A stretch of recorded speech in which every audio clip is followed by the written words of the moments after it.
नमस्कार दोस्तों, मेरे YouTube चैनल में आपका स्वागत है।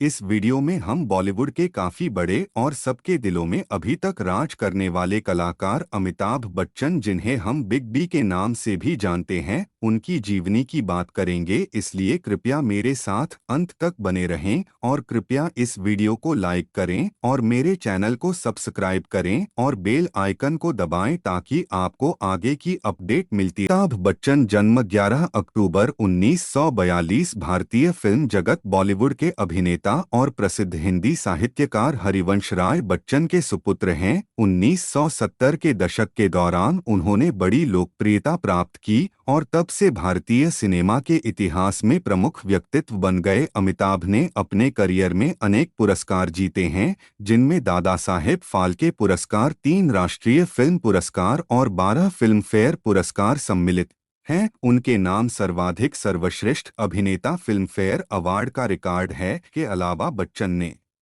पार्श्वगायक, फिल्म निर्माता, टीवी प्रस्तोता और भारतीय संसद के एक निर्वाचित सदस्य के रूप में 1984 से 1987 तक भूमिका निभाई है। भारतीय टीवी का लोकप्रिय शो कौन बनेगा करोड़पति में कई वर्षों से मेजबान की भूमिका भी ये निभाते आए हैं। इस शो में उनके द्वारा किया गया देवियों और सज्जनों संबोधन बहुचर्चित रहा। अमिताभ बच्चन का विवाह अभिनेत्री जया भादुड़ी से हुआ और इनकी 2 संतानें हैं, श्वेता नंदा और अभिषेक बच्चन। अभिषेक बच्चन सुप्रसिद्ध अभिनेता हैं, जिनका विवाह पूर्व विश्व सुंदरी और अभिनेत्री ऐश्वर्या राय से हुआ है।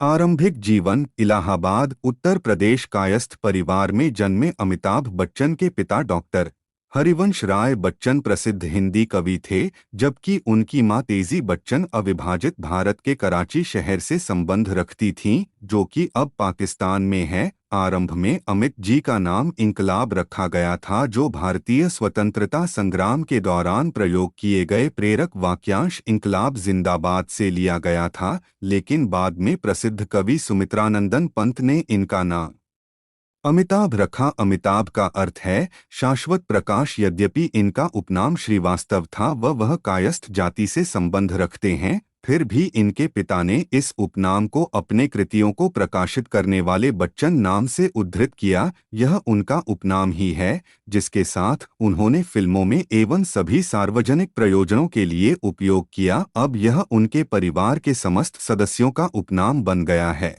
अमिताभ हरिवंश राय बच्चन के 2 बेटों में सबसे बड़े हैं। उनके दूसरे बेटे का नाम अजिताभ है। इनकी माता तेजी बच्चन की थिएटर में गहरी रुचि थी और उन्हें फिल्म में रोल की पेशकश भी की गई थी, किंतु इन्होंने गृहिणी बनना ही पसंद किया। अमिताभ के करियर के चुनाव में इनकी माता का भी कुछ योगदान था, क्योंकि वे हमेशा इस बात पर भी जोर देती थी कि उन्हें सेंटर स्टेज को अपना करियर बनाना चाहिए। बच्चन के पिता का देहांत 2003 में हो गया था, जबकि उनकी माता की मृत्यु 21 दिसंबर 2007 को हुई थी। बच्चन ने 2 बार एमए की उपाधि ग्रहण की है, मास्टर ऑफ आर्ट्स स्नातकोत्तर इन्होंने इलाहाबाद के ज्ञान प्रबोधिनी और बॉयज हाई स्कूल बीएचएस तथा उसके बाद नैनीताल के शेरवुड कॉलेज में पढ़ाई की, जहां कला संकाय में प्रवेश दिलाया गया। अमिताभ बाद में अध्ययन करने के लिए दिल्ली विश्वविद्यालय के किरोड़ीमल कॉलेज चले गए, जहां इन्होंने विज्ञान स्नातक की उपाधि प्राप्त की। अपनी आयु के 20 के दशक में बच्चन ने अभिनय में अपना कैरियर आजमाने के लिए कोलकाता की एक shipping firm bird and company में किराया ब्रोकर की नौकरी छोड़ दी।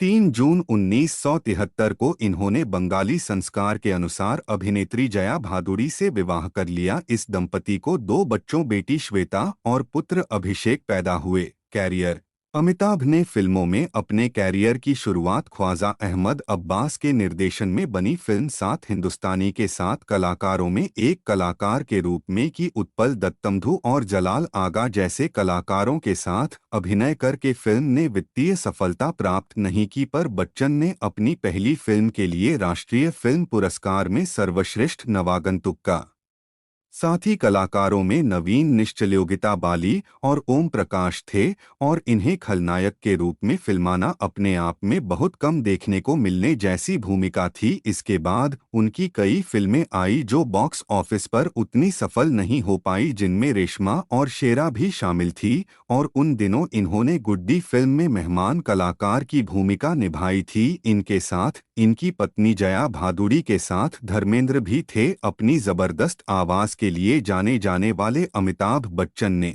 अपने कैरियर के प्रारंभ में ही उन्होंने बावर्ची फिल्म के कुछ भाग का बाद में वर्णन किया। 1972 में निर्देशित एस रामनाथन द्वारा निर्देशित comedy film Bombay to Goa में भूमिका निभाई। इन्होंने अरुणा ईरानी, महमूद अनवर अली और नासिर हुसैन जैसे कलाकारों के साथ कार्य किया है। अपने संघर्ष के दिनों में वे 7 वर्ष की लंबी अवधि तक अभिनेता, निर्देशक एवं हास्य अभिनय के बादशाह महमूद साहब के घर में रुके रहे। स्टारडम की ओर उत्थान 1973 से 1983। 1973 में जब प्रकाश मेहरा ने इन्हें अपनी फिल्म जिजीर 1973 में इंस्पेक्टर विजय खन्ना की भूमिका के रूप में अवसर दिया, तो यहीं से इनके कैरियर में प्रगति का नया मोड़ आया। यह फिल्म इससे पूर्व की भूमिका मिली जिसमें दोस्ती के सार को प्रदर्शित किया गया था। राजेश खन्ना और रेखा के विपरीत इनकी सहायक भूमिका में इन्हें बेहद सराहा गया और इन्हें सर्वश्रेष्ठ सहायक कलाकार का फिल्मफेयर पुरस्कार दिया गया।